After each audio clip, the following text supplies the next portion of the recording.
ಮಹಾದೇವಿ ಅಮ್ಮ ಶ್ರೀ ಚಕ್ರವಾಸಿನಿ. ನಾವು ಬರ್ತಿದೀವಿ ಅನ್ನೋ ಯಾವ ಸೂಚನೆನೂ ಕೊಟ್ಟಿಲ್ಲ, ಅಂಥದ್ರಲ್ಲಿ ಇದನ್ನೆಲ್ಲ ತಗೊಂಡು ಹೋಗ್ತಿದ್ದೀರಲ್ಲ, ನಿಮ್ಗೇನು ಮಾನ ಮರ್ಯಾದೆ ಇದೆಯಾ? ಅಥವಾ ಮೂರು ಬಿಟ್ಟು ಬದುಕ್ತಿದ್ರೋ ಹೇಗೆ? ಇದು ನಾಟಕದ ಮದುವೆ. ನಮ್ಮ ಕಡೆಯಿಂದ ಯಾವುದೇ ರೀತಿ ತೊಂದರೆ ಇಲ್ಲ. ನಮಗೆ ನಿಮ್ಮ ಹುಡುಗಿ ಒಪ್ಪಿಗೆ ಆಗಿದ್ದಾಳೆ. ಅವನೇ ನನ್ನ ಪ್ರತಿಸ್ಪರ್ಧಿ ವಿರೂಪಾಕ್ಷ ಶಾಸ್ತ್ರಿ. ನೀವು ಸತ್ಯವಂತರು, ಶುದ್ಧ ಚಾರಿತ್ರ್ಯ ಇರೋರು, ಮೇಲಾಗಿ ಅಮ್ಮನವರ ಉಪಾಸಕರು. ಈಗ ನೀವು ಮದುವೆ ವಿಚಾರದಲ್ಲಿ ಕೊಟ್ಟಿರೋ ಒಪ್ಪಿಗೆನ ನಾವು ನಂಬುವುದಾ?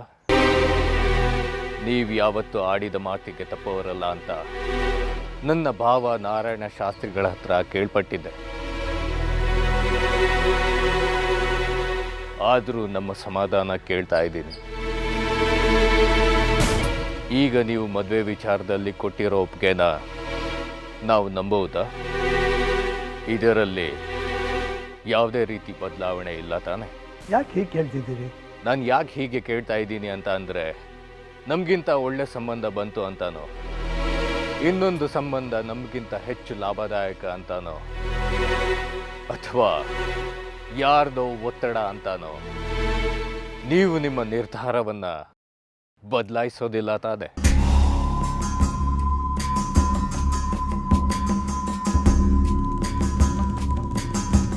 ಯಾಕಂದರೆ ಒಮ್ಮೆ ಒಪ್ಕೊಂಡು ಹೋಗಿ ನಮ್ಮ ಬಂಧು ಬಳಗಕ್ಕೆಲ್ಲ ತಿಳಿಸಿ ಆಮೇಲೆ ನೀವು ಆಗಲ್ಲ ಅಂತ ಅಂದರೆ ನಮ್ಮ ಮರ್ಯಾದೆ ಪ್ರಶ್ನೆ ಅಲ್ವೇ?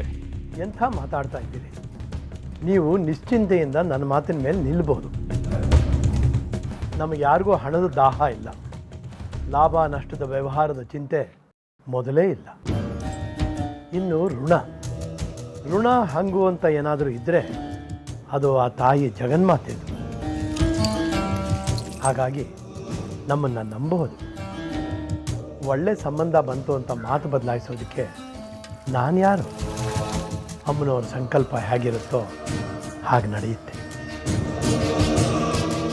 ಹಾಗಿದ್ರೆ ಕೈ ಮೇಲೆ ಕೈ ಇಟ್ಟು ಪ್ರಮಾಣ ಮಾಡಿ ನಿಮ್ಮ ಮಗಳನ್ನು ಇವನಿಗೆ ಕೊಟ್ಟು ಮದುವೆ ಮಾಡ್ತೀರಾ ಅಂತ?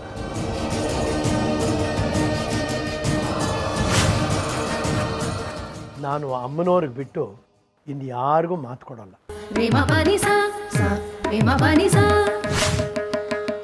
ಅಮ್ಮನವರೇ ಸೂಚಿಸಿದ್ದ ಸಂಬಂಧ ಇದು. ನಾನೇನಾದರೂ ಮಾತು ತಪ್ಪಿದ್ರೆ ನನ್ನ ನಾಲ್ಗೆನೇ ಬಿದ್ದು ಹೋಗುತ್ತೆ.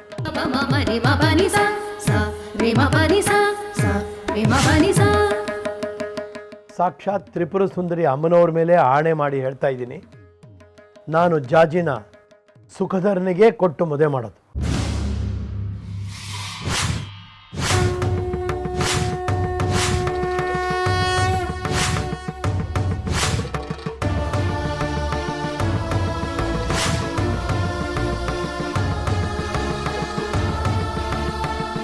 ಒಂದು ವೇಳೆ ಅವನೇ ಬೇಡ ಅಂದರೆ ಬೇಡ.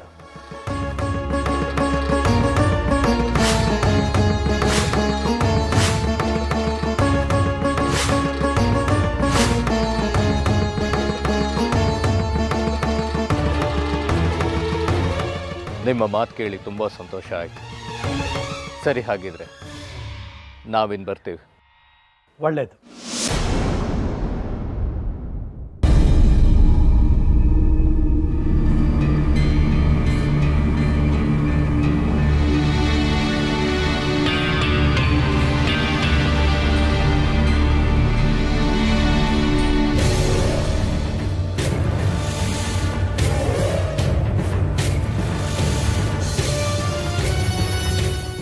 ಚಂದ್ರಧರನ್ಗೆ ಜಾಜಿನ್ ತಂದ್ಕೊಳ್ತಾ ಇದ್ವಿ.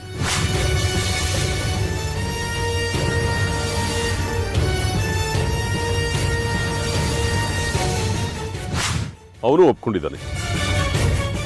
ಶ್ರೀಚಕ್ರ ಸ್ವರೂಪಿಯಾದ ಮಗು ನನ್ನ ಮನೆಯಲ್ಲಿ ಜನನ ಆಗುತ್ತೆ.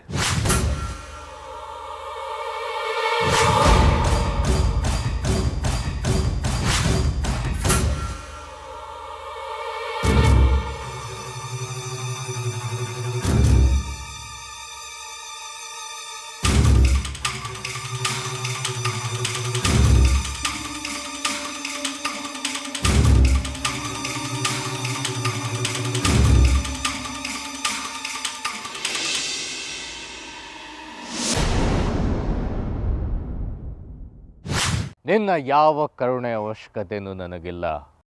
ಬೇಕಾದರೆ ನಾನೇ ನಿನಗೆ ಕರುಣೆ ತೋರಿಸ್ತೇನೆ.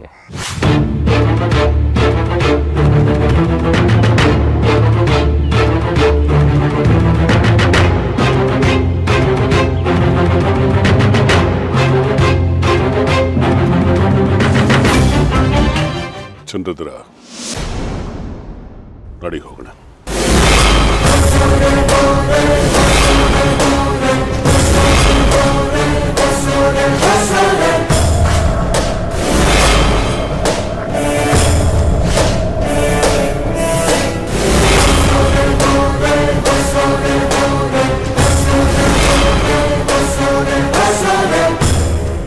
ಶಂಕರ್ ಶಾಸ್ತ್ರಿಗಳೇ,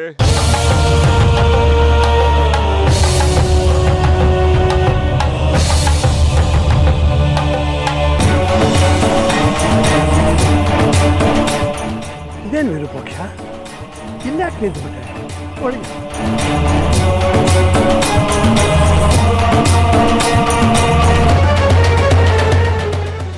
ಈಗ ಹೋದ್ರಲ್ಲ, ಯಾರು?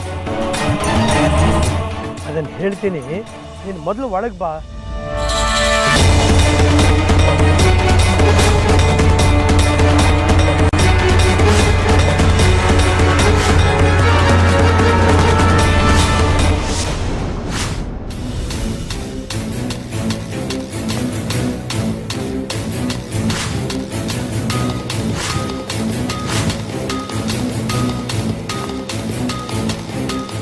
ಸಾಕ್ಷಾತ್ ತ್ರಿಪುರ ಸುಂದರಿ ಅಮ್ಮನವ್ರ ಮೇಲೆ ಆಣೆ ಮಾಡಿ ಹೇಳ್ತಾ ಇದ್ದೀನಿ, ನಾನು ಜಾಜಿನ ಸುಖಧರನಿಗೆ ಕೊಟ್ಟು ಮದುವೆ ಮಾಡೋದು.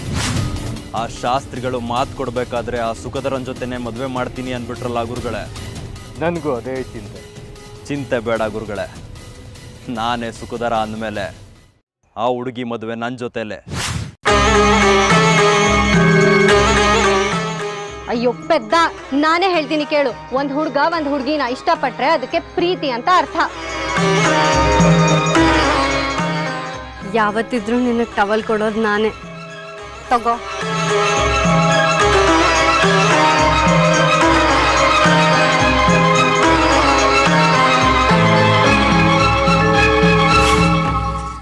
ಹಾಗೂ ಏನಾದರೂ ಹೆಚ್ಚು ಕಮ್ಮಿ ಆದರೆ ಅವಳನ್ನ ಎತ್ತಾಕೊಂಡು ಬಂದು ಅವಳ ಕತ್ತಿಗೆ ತಾಳಿ ಕಟ್ತೀನಿ. ಹಾಗಾಗಬಾರ್ದು ಸೂರ್ಯಾಂಶು. ಜಾಣ್ಮೆಯಿಂದ ಕಾರ್ಯ ಸಾಧಿಸಬೇಕು. ಸಾಧಿಸೋಣ ಗುರುಗಳೇ. ನಿಮ್ಮಂಥ ಪ್ರಚಂಡರು ಹೇಳಿದ್ದನ್ನ ಶಿರ್ಸ ವಹಿಸಿ ಪಾಲಿಸೋ ನನ್ನಂಥ ಶಿಷ್ಯ ಇರುವಾಗ ಸಾಧನೆ ಸಾಧ್ಯ ಗುರುಗಳೇ. ನನಗೆ ನಿಮ್ಮನ್ನ ಮಾರು ವೇಷದಲ್ಲಿ ನೋಡೋ ಸೌಭಾಗ್ಯ ಸಿಕ್ತಲ್ಲ, ಅಷ್ಟು ಸಾಕು. ಕಾರ್ಯಸಿದ್ಧಿಗಾಗಿ ಮಾರು ವೇಷನೂ ಹಾಕ್ಬಿಟ್ರಿ. ಯಾಕೆ ಶಾಸ್ತ್ರಿಗಳು ಅಲ್ಲೇ ನಿಂತ್ಬಿಟ್ರಿ? ಬನ್ನಿ ಒಳಗಡೆ. ಮನೆಗೆ ಬಂದ ಅತಿಥಿಗಳು ಒಳಗೆ ಬರ್ದೆ ಹಾಗೆ ನಿಂತ್ಬಿಟ್ರೆ ಮನೆಗೆ ಶ್ರೇಯಸ್ಸಲ್ಲ. ಬನ್ನಿ ಒಳಗಡೆ. ಬರ್ತೀನಿ. ಆದರೆ ಒಳಗೆ ಬರೋದಕ್ಕೆ ಮುಂಚೆ ಒಂದು ವಿಚಾರ ತಿಳಿಬೇಕು ನನಗೆ. ಕೇಳಿ ಶಾಸ್ತ್ರಿಗಳೇ, ಅದೇನು ಅಂತ? ಅದೇ ಈಗ ಬಂದು ಹೋದ್ರಲ್ಲ, ನಾನು ಬರಬೇಕಾದ್ರೆ ಎದುರುಗಡೆ ಸಿಕ್ಕಿದ್ರಲ್ಲ, ಅವ್ರು ಯಾರು, ಯಾಕೆ ಬಂದಿದ್ರು?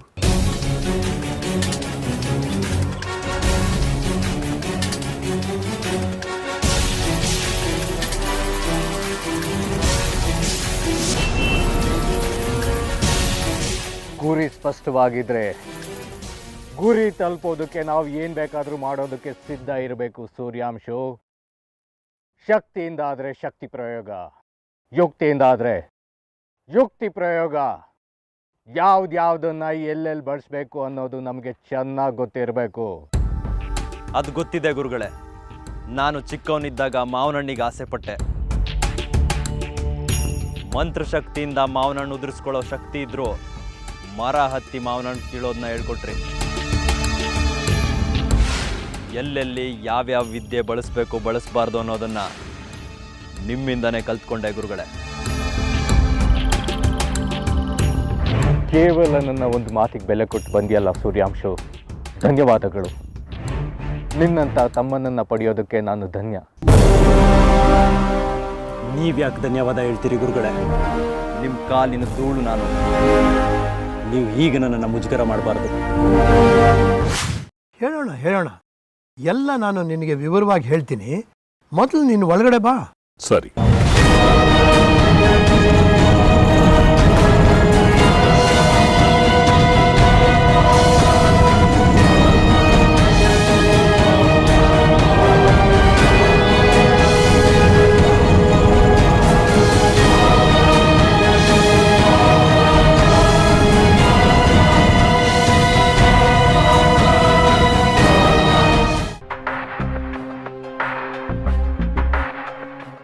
ಯಾಕೆ ಹಾಗಂತೀಯ ಸೂರ್ಯಾಂಶ? ನೀನು ನನ್ನ ಶಿಷ್ಯನಲ್ಲ, ನನ್ನ ಸಹೋದರ. ಸಹೋದರರಲ್ಲಿ ಮುಜುಗರದ ಮಾತ್ಯಾಕೆ? ಗೊತ್ತು ಗುರುಗಳೇ, ನೀವು ನನ್ನ ತಮ್ಮ ಅಂತಾನೆ ಭಾವಿಸಿದ್ದೀರಿ. ಅಷ್ಟೇ ಅಲ್ಲ, ತಂದೆ ತಾಯಿ ಗೆಳೆಯ ಎಲ್ಲವೂ ನೀವೇ ಗುರುಗಳೇ. ಎಲ್ಲೋ ತೊಟ್ಟಿಲಿ ಅನಾಥವಾಗಿ ಬಿದ್ದಿದ್ದ ನನ್ನನ್ನು ತಂದು ಸಾಕಿದ್ರಿ, ಬೆಳೆಸಿದ್ರಿ. ಅನ್ನ, ಆಹಾರ, ಇರೋದಕ್ಕೊಂದು ಸೂರು, ಸಾಲದಕ್ಕೆ ಹೆಸರು, ವಿದ್ಯೆ ಎಲ್ಲವೂ ಕೊಟ್ರಿ. ಇದೆಲ್ಲವೂ ನನ್ನ ಯೋಗ್ಯತೆಗೆ ಮೀರಿದ್ದು ಗುರುಗಳೇ. ಅವತ್ತು ನಾನು ನಿಮ್ಮ ಕೈಗೆ ಸಿಗದೆ ಹೋಗಿದ್ರೆ ಬಹುಶಃ ಬೀದಿ ನಾಯಿಗಳಿಗೆ ಭರ್ಜರಿ ಔತಣ ಆಗೋಗ್ತಿದ್ದೆ. ಆದರೆ ಹಾಗಾಗಲಿಲ್ಲ. ಸಾವಿನ ಮಡ್ಲಲ್ಲಿ ಮಲಗಿದ್ದ ನನಗೆ ಬದುಕೊಟ್ರಿ, ಸಾಕಿದ್ರಿ, ಸಲಹಿದ್ರಿ. ಹೆತ್ತ ತಾಯಿನೇ ಮಾಡ್ದಿದ್ದ ಕೆಲಸನ ನೀವು ಮಾಡಿದ್ರಿ. ಸಾಮಾನ್ಯವಾಗಿ ಶಿಷ್ಯರು ಗುರುಗಳ ಸೇವೆ ಮಾಡ್ತಾರೆ, ಆದರೆ ನೀವು ಗುರುಗಳಾಗಿ ಈ ಶಿಷ್ಯನ ಸೇವೆ ಮಾಡಿದ್ರಿ. ಈ ಬದುಕು ನೀವು ಕೊಟ್ಟ ಭಿಕ್ಷೆ ಗುರುಗಳೇ. ಇದರಿಂದ ನಿಮ್ಗೆ ಉಪಯೋಗ ಆಗತ್ತೆ ಅಂದ್ರೆ ಅದು ನನ್ನ ಪುಣ್ಯ. ಅದಕ್ಕೆ ನಿಮ್ಮ ಕರೆ ಬಂದ ಕೂಡಲೇ ಉಟ್ಟು ಬಟ್ಟೆಲೆ ಎದ್ದು ಬಂದ್ಬಿಟ್ಟೆ. ಸೂರ್ಯಾಂಶು, ಇದ್ಯಾವುದನ್ನು ನಾನು ನಿನ್ನ ಉಪಕಾರಕ್ಕೋಸ್ಕರ ಮಾಡಲಿಲ್ಲ, ನನ್ನ ಆತ್ಮತೃಪ್ತಿಗೋಸ್ಕರ ಮಾಡಿದೆ. ಯಾವ ಜನ್ಮದಲ್ಲಿ ನೀನು ನನ್ನ ಮಗನಾಗಿ ಹುಟ್ಟಿದೆಯೋ ಗೊತ್ತಿಲ್ಲ. ಜಗತ್ತಿಗೆಲ್ಲ ಈ ಕಡ್ಕಿ ದುಷ್ಟ, ಒರಟ. ಆದರೆ ಕಡ್ಕಿ ಒಳಗೆ ನನ್ನ ಮೃದುತ್ವದ ಬೇರು ನೀನು ಬಂದಿಯಲ್ಲ, ಅದೇ ಸಂತೋಷ ನನಗೆ. ಇಡೀ ಊರಿನ ಸಮಸ್ತ ಆಡಳಿತ ನಿನ್ನ ಕೈಯಲ್ಲಿದೆ. ಅಷ್ಟು ಜನಕ್ಕೆ ನೀನು ಒಡೆಯ ಅನ್ಸ್ಕೊಂಡಿದೀಯ. ಈ ಕಾಲರುದ್ರ ಸಿದ್ದೇಶ್ವರ ಕಡ್ಕಿಗೋಸ್ಕರ ಎಲ್ಲವನ್ನು ಬದಿಕೊತ್ತು ಬಂದಿಯಲ್ಲ, ನನಗಷ್ಟು ಸಾಕು. ನಿಮ್ಗೋಸ್ಕರ ಊರು ಕೇರಿ ಏನೋ ನನ್ನ ಪ್ರಾಣನೇ ಬಿಡ್ತೀನಿ. ಹೌದೌದು, ಪ್ರಾಣ ಬಿಟ್ಬಿಡ್ತಾರೆ. ಎಲ್ಲ ಬಾಯಿ ಮಾತಲ್ಲಿ ಹೇಳೋದಷ್ಟೇ. ನಿಜವಾಗ್ಲೂ ಅಂತ ಸಂದರ್ಭ ಬಂದ್ರೆ ಎಲ್ಲರೂ ಓಡೋಗ್ಬಿಡ್ತಾರೆ.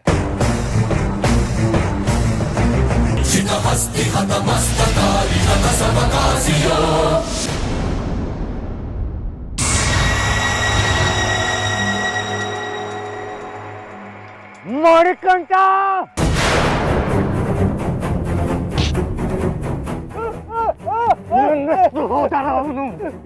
ಅವನ ಬಗ್ಗೆ ಪ್ರಶ್ನೆ ಮಾಡುವಷ್ಟು ಆಡುವಷ್ಟು ಬೆಳೆದು ಬಿಟ್ಟಿದ್ಯಾ ನೀನು? ಇಲ್ಲ ಇಲ್ಲ, ಇನ್ನೊಂದು ಅವನ ಬಗ್ಗೆ ಕೆಟ್ಟ ಮಾತು ನಿನ್ನ ಬಾಯಲ್ಲಿ ಬಂದ್ರೆ ನಿಂತಲ್ಲೇ ಬೂದಿ ಆಗೋಗ್ಬಿಡ್ತೀಯ. ಇಲ್ಲ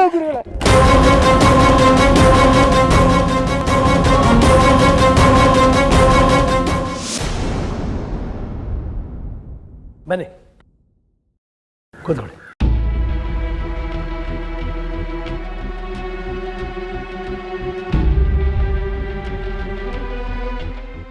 ವಿರೂಪಾಕ್ಷ, ಏನು ತಗೋತೀಯ? ಕಾಫಿ, ಹಾಲು? ಬೇಡ, ಸದ್ಯಕ್ಕೇನು ಬೇಡ. ಅಲ್ಲ, ಬರದೇ ಬಂದಿದ್ದೀಯಾ, ಏನಾದರೂ ತಗೊಳ್ಳೋದು ವಾಡಿಕೆ. ಅಪರೂಪಕ್ಕೆ ಮನೆಗೆ ಬಂದು ಹೀಗಂದ್ರೆ ಹೇಗೆ? ರಾಜಲಕ್ಷ್ಮಿ,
ಇದನ್ನೆಲ್ಲ ನೋಡ್ತಿದ್ರೆ ನಮಗಿಂತ ಮುಂಚೆ ಅವ್ರು ಯಾರೋ ಬಂದು ಮದುವೆ ಪ್ರಸ್ತಾಪ ಮಾಡಿ ಹೋದಾಗಿದೆ.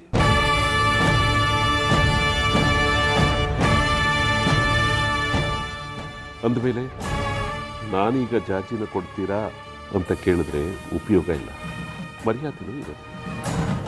ಇದಕ್ಕೆ ಬೇರೆ ಏನಾದರೂ ದಾರಿ ಕಂಡುಹಿಡಿಬೇಕು.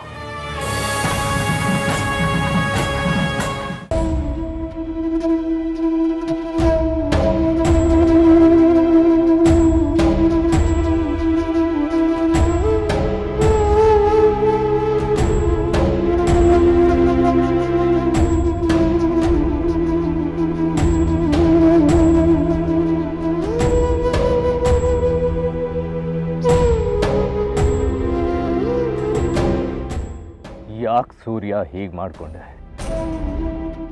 ಯಾರೋ ಏನೋ ಹೇಳಿದ್ರಂತ ನಿನ್ನ ನಿಷ್ಠೆನ ಹೀಗೆಲ್ಲ ಪ್ರದರ್ಶಿಸಬೇಕಾಗಿಲ್ಲ ಸೂರ್ಯ. ನೀನೇನು ಅಂತ ನನಗೆ ಚೆನ್ನಾಗಿ ಗೊತ್ತು. ನನ್ನ ಪ್ರೀತಿ ಏನು ಅಂತ ನಿನಗೂ ಗೊತ್ತು. ಅಷ್ಟು ಸಾಕು. ನಿನಗೆ ನೋವಾದರೆ ನಾನು ಸಹಿಸೋದಿಲ್ಲ ಸೂರ್ಯಾಂಶು.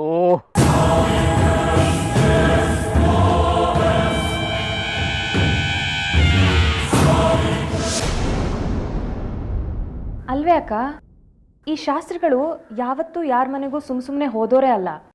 ಇವತ್ತೇನು ವಿಶೇಷವಾಗಿ ಇಲ್ಲಿಗೆ ಬಂದಿದ್ದಾರೆ? ಹಾಗೆಲ್ಲ ಸುಮ್ಮನೆ ಬರೋರಲ್ಲ ಅವರು. ಇವತ್ತು ಬಂದಿದ್ದಾರೆ ಅಂದರೆ ಏನೋ ಕಾರಣ ಇರಬೇಕು. ಅದೇ, ಶಾಸ್ತ್ರಿಗಳು ಕಾರಣ ಇಲ್ಲದೆ ಯಾವ ಕೆಲಸನೂ ಮಾಡಲ್ಲ. ಜೊತೆಗೆ ಯಾರನ್ನೋ ಕರ್ಕೊಂಬಂದಿದ್ದಾರೆ, ಅವ್ರು ಯಾರು ಅಂತ ಗೊತ್ತಾಗ್ಲಿಲ್ಲ. ಅವರು ಯಾರೇ ಆಗಿರಲಿ, ಎಂಥದೇ ಕೆಲಸ ಇರಲಿ, ಒಳಗೆ ಬಂದವರು ಲಕ್ಷಣ ಕೂತ್ಕೊಂಡು ಮಾತಾಡ್ಬೇಕಲ್ವಾ? ಈ ಶಾಸ್ತ್ರಿಗಳು ಅವ್ರ ಅವತಾರು ಹೊಸ್ತಲ್ಲಿ ನಿಂತ್ಕೊಂಡು ಪ್ರಶ್ನೆ ಮಾಡ್ತಾರೆ. ಅದು ಕಂಡೋರ್ ಮನೆಗೆ ಬಂದು ಹಾಗೆ ಮಾಡೋದು ಹೋದ ಮನೆಗೆ ಒಳ್ಳೇದಾಗಲ್ಲ ಅಂತ ಗೊತ್ತಾಗಬಾರ್ದ ಶಾಸ್ತ್ರಿಗಳಿಗೆ? ನನಗೆ ಯಾಕೋ ಇವತ್ತಿನ ಶಾಸ್ತ್ರಿಗಳ ನಡವಳಿಕೆ ಸ್ವಲ್ಪನೂ ಇಷ್ಟ ಆಗಲಿಲ್ಲ. ಮಾವ ಇದ್ದಿದ್ದಕ್ಕಾಯ್ತು, ಹೇಗೋ ಮಾಡಿ ಒಳಗೆ ಕರೆಸ್ಕೊಂಡ್ರು. ನಿಜ, ಈ ಶಾಸ್ತ್ರಿಗಳನ್ನ ನಿಭಾಯಿಸೋದು ಅಷ್ಟು ಸುಲಭ ಅಲ್ಲ. ಈಗಲೂ ನೋಡು ಹೇಗೆ ಕೂತಿದ್ದಾರೆ, ತುಟಿ ಬಿಚ್ತಾ ಇಲ್ಲ.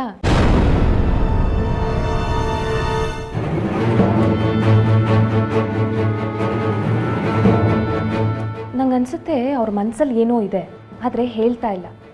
ನನಗೂ ಹಾಗೆ ಅನ್ನಿಸ್ತಾ ಇದೆ ಕಣೆ. ಇದ್ದಕ್ಕಿದ್ದ ಹಾಗೆ ಬಂದರು, ಈಗ ನೋಡಿದ್ರೆ ಸುಮ್ಮನೆ ಕೂತಿದ್ದಾರೆ. ಇವರಿದ್ದಾರಲ್ಲ, ನೋಡ್ಕೋತಾರೆ ಬಿಡು. ನಾವಿಲ್ಲೇ ನಿಂತು ಸುಮ್ಮನೆ ಕಾಲಹರಣ ಮಾಡೋದು ಬೇಡ. ವಿರೂಪಾಕ್ಷ, ವಿರೂಪಾಕ್ಷ. ಸುನೀತಾ, ನೀನು ಬೇಗ ಕಾಫಿ ಮಾಡು. ಲಲಿತಾ, ನೀನು ಬೇಗ ಹಣ್ಣೆಚ್ಚಿಡು. ಶಾಸ್ತ್ರಿಗಳಿಗೆ ಮತ್ತು ಅವ್ರ ಜೊತೆ ಬಂದವರಿಗೆ ಕೊಡಿವಿ ಅಂತೆ. ಸುನೀತಾ, ಬೇಗ ಕಾಫಿ ಮಾಡಿ.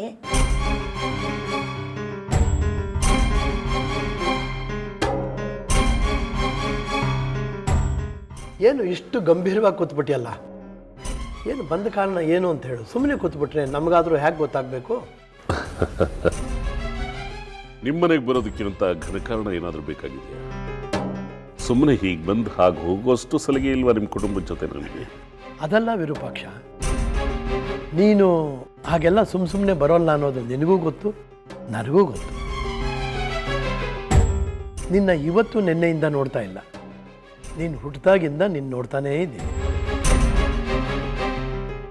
ಆಗಲೂ ಈಗಲೂ ನಿಂದು ಒಂದೇ ಥರ ಸ್ವಭಾವ. ನೀನು ಬೆಳೆದು ನಿನಗೆ ಮೊಮ್ಮಕ್ಕಳಾಗೋ ಕಾಲಕ್ಕೂ ಒಂಚೂರು ಬದಲಾವಣೆ ಇಲ್ಲ. ಈ ನಿನ್ನ ಪೀಠದಲ್ಲಿ ಐಕ್ಯವಾಗಿರೋ ಚಕ್ರ ತಾನಾಗಿ ಮೇಲೆ ಬರುತ್ತೆ. ಆ ದಿವ್ಯವಾದ ಶ್ರೀಚಕ್ರ ನನ್ನದಾಗಬೇಕು ತಾಯಿ, ನನ್ನದಾಗಬೇಕು. ನನ್ನ ಜೀವಿತಾವಧಿಯ ಆಸೆ.